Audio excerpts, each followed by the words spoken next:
저는 양진철 목사입니다. 인간의 사랑은 두 가지가 있다고 하더군요. 그 첫 번째는 나를 기쁘게 하는, 나를 즐겁게 하는 사랑이 있답니다. 그런 것 같습니다. 사랑은 나를 기쁘게 합니다. 내가 이 오빠를 사랑해서 사귀었는데 이 오빠랑 사귀면 내가 너무 기쁘니까, 내가 너무 즐거우니까 사귀지, 이 오빠를 사귀었는데 토할 것 같고 죽을 것 같으면 사귀겠습니까? 그러니까 사랑은 나를 기쁘게 하는 사랑이 있습니다. 저의 첫째는 5학년입니다. 딸이 둘이 있는데요, 첫째는 5학년이고 둘째는 4살입니다. 나이 차이가 8살이 납니다. 그러니까 이 막내가 너무 예쁩니다. 나갈 때마다 아빠 안녕히 가세요 하면 이 아이는 여기서부터 올라오는 나를 기쁘게 하는, 나를 즐겁게 하는 사랑입니다. 인간의 사랑의 첫 번째는 나를 기쁘게 하는 사랑이 있구나. 두 번째는 고통을 품은 사랑이 있답니다. 고통을 품은 사랑. 이 고통을 품은 사랑을 설명하기 위해서 제 제자 중에 한 친구의 이야기를 여러분에게 전해드리고자 합니다. 제게는 너무나도 사랑하는 시각장애인 청소년 제자들이 또 많이 있습니다. 그 중에 한 제자가 중학교 2학년 때 있었던 일입니다. 놀라지 말고 들어, 깜짝 놀라지 말고 들어, 아빠가 돌아가셨대. 그 친구는 중학교 2학년 12월 추운 겨울 어느 날 아빠가 심장마비로 돌아가셨다는 말을 듣게 됩니다. 아빠 잘 가요, 아빠 그동안 고마웠어요 라는 그 말도 하지 못한 채 세상에서 가장 사랑하는 아빠를 그 중학교 2학년 12월 겨울 어느 날 하늘로 떠나보냅니다. 그리고 그 아빠에 대한 그리움이 가시기도 전에 정확히 3개월 후에 그의 머리에 뇌종양이 발발합니다. 그리고 중학교 3학년 3월 달에 그렇게 뇌종양으로 인하여서 수술을 하게 되는데 그 뇌종양이 너무 커서 시신경을 건들지 않으면 안 되었고, 그렇게 뇌종양 수술 후에 눈을 떴을 때 다시는 빛조차 볼 수 없는 실명자, 시각장애인이 됐습니다.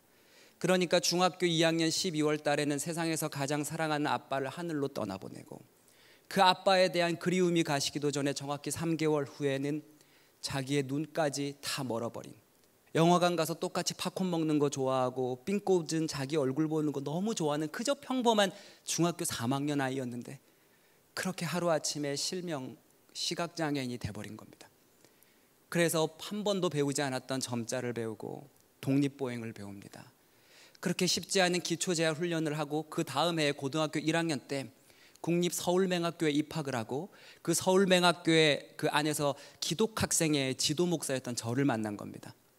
그렇게 매주 저희는 예배를 드렸는데 예배를 드릴 때마다 우는 거예요. 말씀 듣다가 울고 기도하다가 울고 찬양하다가 울어요. 고등학교 1학년짜리가 마음에 한이라는 게 얼마나 많았던지, 마음의 상처라는 게 얼마나 많았던지 제가 말씀을 그냥 전하기만 해도 우는 거예요. 그런데 그 아이는 하나님을 붙들지 않으면 안 됐기에 그 아프고 힘든 마음속에 엄마를 위해 기도하며 하나님을 붙잡지 않으면 안 됐기에 누구보다 열심히 주님을 믿는 친구였고, 그 친구와 함께 모든 청소년 시기에 신앙생활을 함께 했습니다. 그러면서 여름 수련회도 함께 갔거든요. 그러다가 이 친구가 함께 갔던 여름 수련회에서 은혜라는 걸 받아버린 거예요. 목사님, 제가 은혜 받았는데 꿈이 생겼어요. 제가 시각장애인 여성 치료사가 돼서 아프신 분들에게 복음 전하는 그렇게 전문적인 치료사가 될 거예요. 그러면서 믿음의 길을 걸어가고 있었습니다. 그리고 그 다음 해에 또 여름 수련회를 가기로 했는데 당연히 여름 수련회 등록을 했죠. 그렇게 여름 수련회에 가기로 했는데 여름 수련회가 있기 2주 전쯤에 전화는 그 친구 전화번호인데 다른 사람이 전화를 거신 겁니다. 외할머니였던 거예요. 그 친구 외할머니. 양진철 목사님이시죠? 저희 손녀가 뇌종양이 재발해서 급하게 수술 받지 않으면 안 돼가지고 이번 수련회 못 가게 돼서 꼭 전해달라고 해서 너무 죄송하다고 그 전화 제가 재신 걸었어요. 그래서 그때 우리 여름 수련회 기간에 그 친구는 뇌종양 수술을 했습니다. 그리고 그 수술이 끝나고 나서 총 30여 번 가까운 방사선 치료를 받아야 된다는 결과를 받게 됐고, 그렇게 한 번, 그렇게 2번, 그렇게 3번, 4번, 5번 방사선 치료를 받던 날 그 친구가 의식을 잃어버립니다. 그리고 식물 인간이 된 겁니다. 거의 4개월여 동안 아예 의식이 없었답니다. 그를 사랑하는 모든 사람들이 함께 모여 기도했습니다. 그렇게 눈물로 기도하며 기적같이 4개월 후에 의식을 차렸지만 그 친구의 모습은 더 이상 예전과 같지 않았습니다. 숟가락으로 떠서 더 이상 밥을 먹을 수 없었습니다.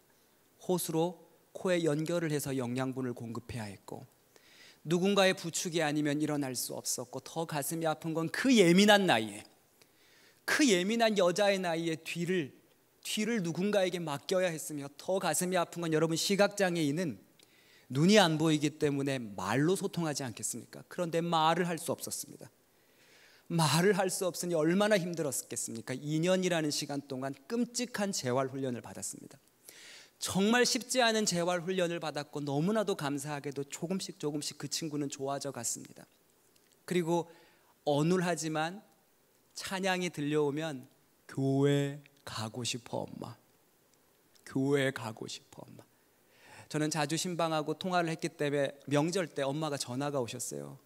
우리 딸이 뇌수술을 해서 목사님 기억 상실을 많이 했는데요, 근데 찬양만 틀면 목사님 보고 싶다고, 양진철 목사님은 기억해요, 목사님 교회 가고 싶다고, 교회 가고 싶어. 그 전화를, 그 육성을 여러분, 제가 전화로 들었을 때 제 마음이 어땠을까요?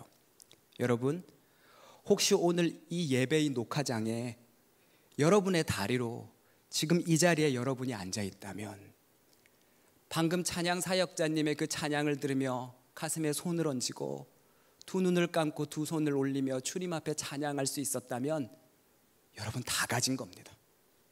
여러분 전부 다 가진 겁니다. 지금 여러분의 눈으로 지금 말씀을 전하고 있는 양진철 목사를 볼 수 있고, 여기 더 메시지 이 멋진 스테이지를 여러분의 눈으로 볼 수 있다면, 여러분은 이미 여러분 또래의 어떤 친구가, 여러분 또래의 어떤 동생이, 여러분 또래의 어떤 누나가 지금도 간절히 바라는 그 한 가지 소원을 온몸으로 가지고 있다고요. 도대체 여러분에게 하나님이 뭐 안 해주셨다고, 도대체 하나님이 여러분에게 뭐 안 해주셨다고 그렇게 주님 앞에 원망하고 주님께 불평하고 그 입으로 내뱉을 수 없는 그 배은망덕한 소리를 주님께 떠벌립니까? 이 시간 여러분이 조금 있다 화장실 가고 싶어서 마음대로 화장실 갈 수 있고, 여러분의 눈으로, 여러분의 입술로 주님 바라보고 찬양할 수 있었다면 여러분 다 가진 겁니다. 이거 감사할 줄 모르면, 이거 당연하다 여기면 언젠가 하나님이 여러분에게 그거 취해 가셔도 여러분 아무 말도 할 수 없습니다. 이 온 은혜를 주신 그 은혜를 감사할 줄 모르는 자에게 그 은혜의 자격은 없는 것입니다. 그런데 너무나도 가슴이 아프게도 그 친구가 그렇게 2년 동안 좋아지고 있었는데, 이후에 또 어머니가 전화가 오셨어요. 목사님 기도해 주세요, 기도해 주세요. 내 딸이 뇌종양이 또 재발이 됐어요. 그렇게 뇌종양이 재발해서 또 급하게 수술을 하게 되었고, 그 이후에 지금까지, 그러니까 정확히 2019년에 발발했으니 2024년 동안 약 5년 동안 처음 200만 원대로 시작했던 간병비는 400만 원대가 되었고, 그렇게 거의 병원에서 모든 시간을 지냈습니다. 그리고 오늘 녹화가 있기 9일 전이 그 친구 생일이었어요. 그래서 그 친구에게 전화를 통해서 기도를 해주었고, 그리고 이틀 후 그날 그 사랑하는 제자가 하나님의 부르심을 받고 떠났습니다. 어머니가 자주 저에게 전화가 오셨어요. 그러면 통화할 때마다 어떤 이야기 하는지 아십니까? 목사님 이런 말씀 드려 죄송한데요, 정말 죄송한데요, 제 딸을 위해 기도해 주세요. 늘 반복되는 말이어서 전화드리기도 죄송한데요, 제 딸을 위해 기도해 주세요. 이 엄마는 고통을 품은 사랑을 하고 계시구나. 인간의 사랑은 두 가지가 있다고 했습니다. 한 가지는 나를 기쁘게 하는, 나를 즐겁게 하는 사랑이 있고, 또 한 가지는 고통을 품은 사랑이 있습니다. 이 두 가지 사랑 중에 어떤 사랑이 더 위대합니까? 비교할 것도 없이 고통을 품은 사랑이 훨씬 위대합니다. 어떤 사랑이 진짜입니까? 비교할 것도 없이 고통을 품은 사랑이 진짜입니다. 그런데 이 고통을 품은 사랑이 얼마나 가슴 찢어지는 사랑인지는 부모가 돼보면 압니다. 사랑하는 사람의 아픔을 바라보면 압니다. 저도 이 아픔을 누구보다 잘 아는 사람입니다. 상상하기도 싫지만, 기억하고 싶지도 않지만 이 고통을 품은 사랑은 겪어본 사람이 드러납니다. 이것이 얼마나 내 가슴을 난도질하는 고통스러운 사랑인지. 그런데 이 너무나도 아픈 사랑을, 이 너무나도 가슴 찢어지는 사랑을 우리의 신이신 그리스도께서 하셨다는 사실을 아십니까? 우리가 그분께 아무 쓸모가 없을 때에, 우리가 아직 죄인 되었을 때에 그리스도께서 우리를 위하여 죽으심으로 하나님께서 우리에 대한 자기의 사랑을 확증하셨느라고 말씀하신 이 로마서 5장 8절의 말씀이 이 세상의 병원에 아직도 누워 있어야 되고 세상 가운데 아무 쓸모없는 존재가 된 나를 위하여 죽으시기까지 사랑하신 이 고통을 품은 사랑의 이야기가 이 말씀에 담겨 있는 겁니다. 여러분이 이 자리에 어떻게 앉아 있는지 아십니까? 바로 우리를 그렇게 사랑하신, 그 찢어지는 가슴으로 우리를 사랑하신 그 고통을 품은 예수 그리스도의 사랑으로 우리가 이 자리에 앉아 있는 걸 잊어서는 안 됩니다. 그 은혜 때문에 우리가 사는 것입니다. 그 고통을 품은 그 은혜의 사랑으로 우리가 이 믿음의 길을 걸어가는 겁니다. 그런데 여러분, 예수 그리스도의 사랑이 고통을 품은 사랑이라고 했잖아요. 그런데 잘 생각해 보세요. 사람도 어머니가 돼보고 부모가 돼보면 사람도 고통을 품은 사랑까지는 할 수 있습니다. 그렇지 않습니까? 그러면 신의 사랑은 뭔가 달라야 되지 않겠습니까? 그렇지 않습니까? 저는 그 신의 사랑을 따라합니다. 완전하신 사랑. 완전하신 사랑. 그렇습니다. 신의 사랑은 완전하신, 완전케 하는 사랑입니다. 이제 그 사랑을 설명하기 위해서 작년에 실제 제가 겪었던 이야기를 설명드리겠습니다. 저는 시각장애인 교회를 섬기고 있습니다. 저희 교회에 한 장로님이 작년 2월 달에 하나님의 부르심을 받고 소천하셨습니다. 돌아가셨습니다. 근데 그 장로님은 어린 시절 약 7살 때쯤에 실명하셨답니다. 어린 나이에 실명을 하고 한 70여 년 동안 시각장애인으로 사셨습니다.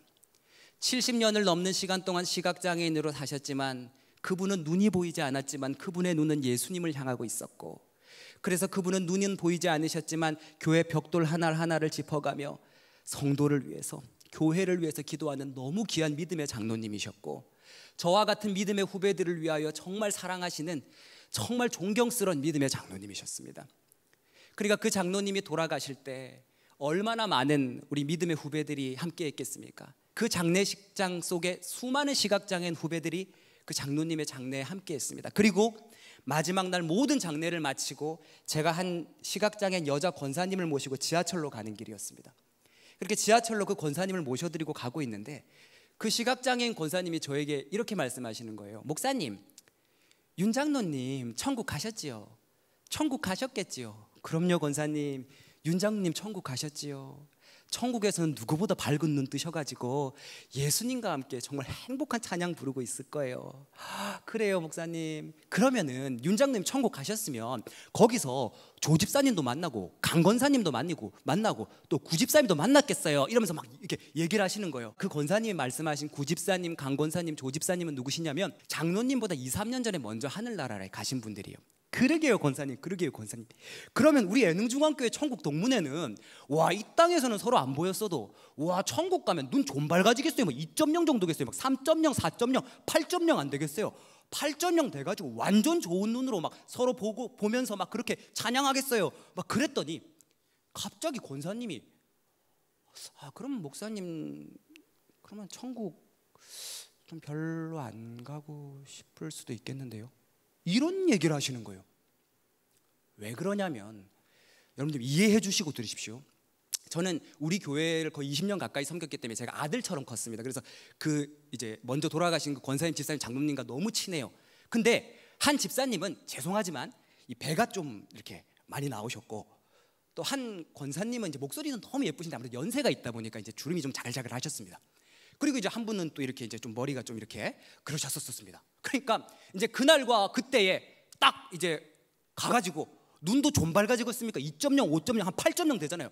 한 5.0, 8.0 돼가지고 눈 딱 떠가지고 그날과 그때 천국에서 딱 만났는데, 와, 강 권사님 내가 처음 봤는데 목소리 들었을 때는 완전 소년 줄 알았는데 이렇게 주름이 많았어요. 와, 장로님 이렇게 흰머리 많은지 몰랐네. 내가 눈 8.0 내가 처음 봤는데 이야, 집사님 배가 장난이 아니야. 여기도 없었네. 뭐 이런 식으로. 그러니까 내가 보여주기 싫은 거, 그러니까 내가 감추고 싶던 거, 그러니까 내가 드러내고 싶지 않던 거, 그거 보여주기 싫었기 때문에 천국 좀 안 가고 싶을 수도 있겠는데 그런 말씀을 하신 거예요. 그때 하나님이 저에게 오늘의 본문 말씀을 떠올리게 하셨어요. 그게 바로 빌립보서 3장 20절에서 21절 말씀입니다. 같이 한번 읽어볼까요? 시작. 그러나 우리의 시민권은 하늘에 있는지라.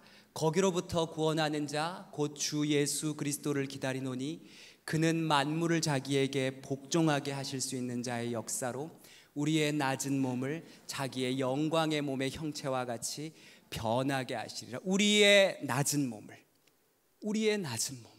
다른 번역서에는 비천한 몸이라고 되어 있더군요. 그래요, 우리의 비천했던 몸을, 그래요, 우리의 맹인되었던 몸을, 그래요, 괜찮은 척하지만 내 마음속에 수많은 불안장애와 공황장애와 상처로 켜켜이 쌓아놓았던 내 수많은 상처에 가득했던 몸을, 어머니로서 아버지로서 괜찮은 척했지만 누구보다 이 악물고 걸어갔지만 그 시간 속에 내 난도질 당했던 이 상처로 가득했던 이 낯띠 낮은 몸을, 그래요, 내 사랑하는 제자, 그 제자가 그 병원에 오랫동안 있었던 그 아팠던 몸이었다 할지라도 그날과 그때에 우리가 만날 때에는 따라 해볼까요? 자기의 영광의 몸의 형체와 같이 변하게 하셔서 만나게 하신다.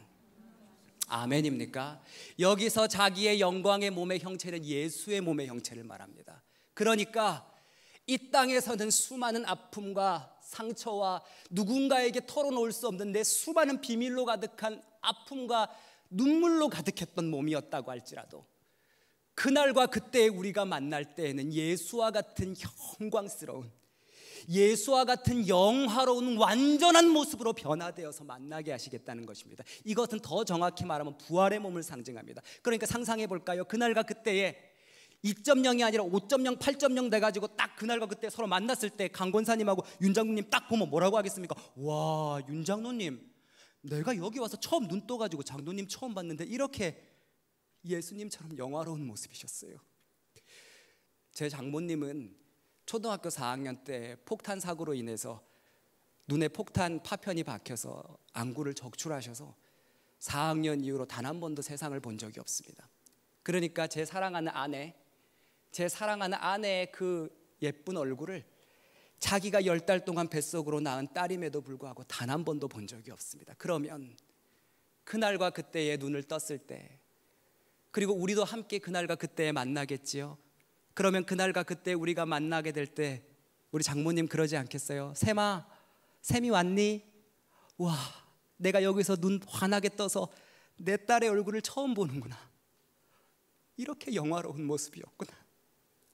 내가 처음으로 눈을 떠서 너를 처음 봤는데 이렇게 영화로운 모습이었구나. 그렇습니다. 인간의 사랑은 고통을 품은 사랑까지밖에 할 수 없습니다. 그 친구의, 내 제자의 어머니도 가슴 찢어지고 너무 아프지만 그 아이를 고칠 수 있는 능력은 없습니다. 그러나 우리가 믿는 신이신 그리스도께서는 이렇게 우리를 완전히 변화되게 하는, 완전히 눈뜨게 하는, 완전히 주님 안에서 영화로운 모습으로 완전히 변하게 하는 완전하신 사랑인 줄로 믿습니다. 이 완전하신 사랑을 얻는 자는 따라합니다. 예수 그리스도를 구주로 믿는 자만이 이 완전하신 사랑을 받을 수 있다. 아멘입니까? 그래서 이 땅 가운데 어둠 가운데, 이 땅 가운데 눈물 가운데, 이 땅 가운데 상처 가운데 걸어가는 사람들이 붙들어야 될 그 한 가지는 예수 그리스도의 완전하신 사랑밖에 없는 것입니다. 왜냐하면 이 땅에서는 고통을 품은 사랑까지밖에 할 수 없으니까, 인간은. 그러나 신이신 그리스도는 이 땅에서 어떠한 아픔이 나에게 가득했다 할지라도, 어떠한 상처와 눈물이 내 몸에 난도질시키는 만큼 가득했다고 할지라도, 신이신 그리스도는 그 아픔은 기억도 나지 않을 당신과 같은 완전한 모습으로, 그 영광스러운 모습으로 부활하게 하실 것을 믿기에 우리 그리스도인은 그 믿음으로 걸어가는 것입니다. 아멘입니까? 그래서 저를 따라했으면 좋겠습니다. 나는 하나님의 듣보잡입니다. 나는 예수님의 듣보잡입니다. 그렇습니다. 나는 하나님의 듣보잡입니다. 나는 이 하나님의 완전하신 사랑의 은혜를 단 하루도 듣고 보고 잡지 않으면 살 수 없는 사람입니다. 그렇습니다. 나는 이 예수님의 듣보잡입니다. 나는 이 예수님의 형언할 수 없는 이 눈물의 은혜의 완전하신 사랑을 단 하루도 듣고 보고 잡지 않고는 살 수 없는 사람입니다. 그러니 여러분, 더 이상 여러분을 무너지게 한 이 세상의 소리, 이 세상의 것들에 흔들리지 마십시오. 여러분을 완전케 하실, 이 땅의 어떠한 눈물과 아픔도 기억나지 않을 완전한 주님의 사랑으로 변화되게 하실 그 하나님의 완전하신 사랑만을 붙들고 이 험준한 인생 가운데 그 사랑으로 승리하는 모든 믿음의 자녀들 되시기를 간절히 소망합니다.